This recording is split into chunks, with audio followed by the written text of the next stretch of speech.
శ్రీ గురుభ్యో నమః. హరి ఓం. ఎందరో మహానుభావులు అందరికీ నా నమస్కారాలు. వాస్తు వాస్తవం, జ్యోతిష్యం నిజం అనేటువంటి నినాదంతో మనం ముందుకు వెళ్తూ ఉన్నాం.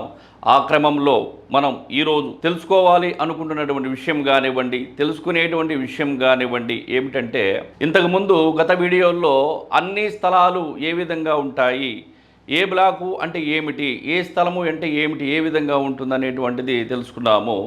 ఆ స్థలాలకు సంబంధించి, అన్ని స్థలాలకు సంబంధించి ఏ విధంగా ఉంటాయి, వాటి యొక్క నష్టాలేంటి, లాభాలేంటి, ప్రయోజనాలేంటి, లక్షణాలు ఏంటి అనేది మనం ఈ వీడియోలో తెలుసుకునేటువంటి ప్రయత్నం చేద్దాం క్లియర్గా. తూర్పు స్థలం అంటే స్థలానికి కానీ గృహానికి కానీ కేవలం తూర్పు మాత్రమే రోడ్డు ఉంటే తూర్పు స్థలం అవుతుందని గత వీడియోలో మనం చెప్పడం జరిగింది.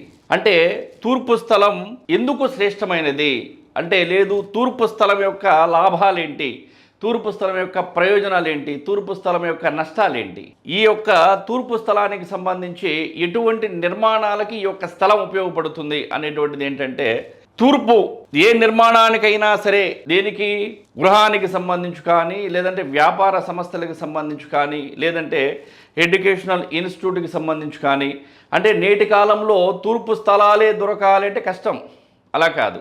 కానీ తూర్పు స్థలం నిర్మాణాలకి శ్రేష్టమైనది. ఎందుకంటే పడమర నుండి, దక్షిణం నుండి ఉత్తరం ఖాళీ వదులుకొని, తూర్పు ఖాళీ వదులుకొని నిర్మాణాలు చేయుటకు తూర్పు స్థలం సులువుగా ఉంటుంది.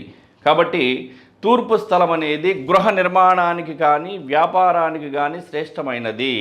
మరలా తూర్పు రోడ్డు ఉండి స్థలానికి కానీ గృహానికి కానీ తూర్పు రోడ్డు ఉన్నప్పుడు, ఈ రోడ్డు కన్నా కూడా ముందు ఎటువంటి ఎత్తు నిర్మాణాలు లేనప్పుడు సూర్యకిరణాలు డైరెక్ట్గా ఈ స్థలంలో, ఈ గృహంలో పడుటకు అవకాశం ఎక్కువ ఉంటుంది.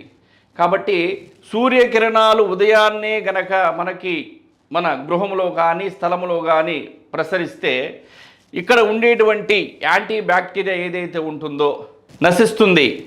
ఇంకొక విషయం ఏంటంటే, తూర్పు రోడ్డు ఉంది కాబట్టి ఒకవేళ స్థలం ఉంది, స్థలంలో మీరు గృహ నిర్మాణం చేశారు, నిర్మాణం చేసిన తర్వాత మీకు స్తోమత లేని కారణంగా ప్రహరీ నిర్మాణం చేయనప్పుడు తూర్పు రోడ్డు కూడా, అంటే పంచాయతీ రోడ్డు అయినా గవర్నమెంట్ రోడ్డు అయినా సరే, బజార్ అయినా సరే, మన స్థలానికి గనక ప్రహరీ లేకపోతే ఆ స్థలం కూడా మనదే అవుతుంది.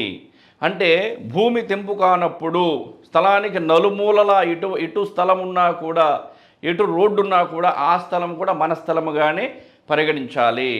మన స్థలం అయినప్పుడు మన స్థలం ఎంతవరకు ఉందో అంతవరకు ప్రహరీ కట్టుకోవాలి. కట్టుకోకపోతే ఈ యొక్క తూర్పు ఎక్కువ రోడ్డు ఉంటుంది కాబట్టి తూర్పు ఎంతైనా పెరగవచ్చు, ఇబ్బంది లేదు. అందుకని తూర్పు పెరిగినా కూడా మనకి ఎటువంటి ఇబ్బంది ఉండదు. ఇంకొక విషయానికి వస్తే, గాలి వెలుతురు తూర్పున రోడ్డు ఉంటుంది కాబట్టి స్థలానికి కానీ గృహానికి కానీ ఈ రోడ్లో వచ్చేటువంటి గాలి కానీ వెలుతురు కానీ ఈ గృహంలో వాళ్ళకి రావటానికి కానీ వస్తే మంచే, చెడైతే కాదు. దానివలన తూర్పు స్థలం అనేది నిర్మాణాలకు శ్రేష్టమైనది. తూర్పు స్థలం మంచిదే ఎప్పుడు, ఆటుపోట్లు ఎటువంటివి కూడా లేనప్పుడు.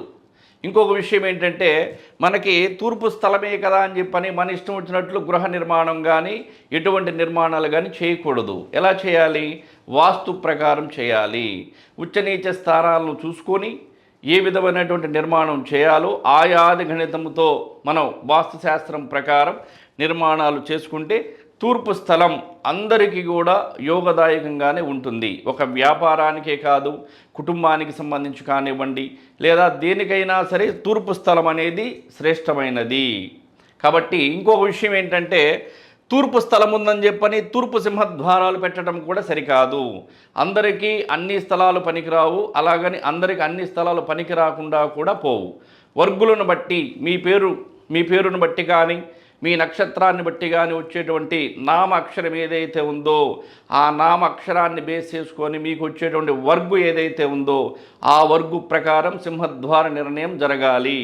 మీకు తూర్పు స్థలం ఉన్నా కూడా తూర్పు సింహద్వారం పెట్టాలా, ఉత్తర సింహద్వారం పెట్టాలా, దక్షిణ సింహద్వారం పెట్టాలా, పడమర సింహద్వారం పెట్టాలా అనేది వర్గు మీద నిర్ణయించబడుతుంది. కాబట్టి వర్గులను కూడా చూసుకొని తద్వారా వాస్తుశాస్త్రం ప్రకారం నిర్మాణం గనక చేసుకుంటే తూర్పు స్థలం అన్నిటికీ కూడా శ్రేయస్కరమైనటువంటిది. కాబట్టి ఈ యొక్క విషయం కూడా మీరు గమనించి శాస్త్రాన్ని పరిగణలోకి తీసుకొని నిర్మాణాలు చేసుకోవాల్సిందిగా మా మనవి. నమస్కారం.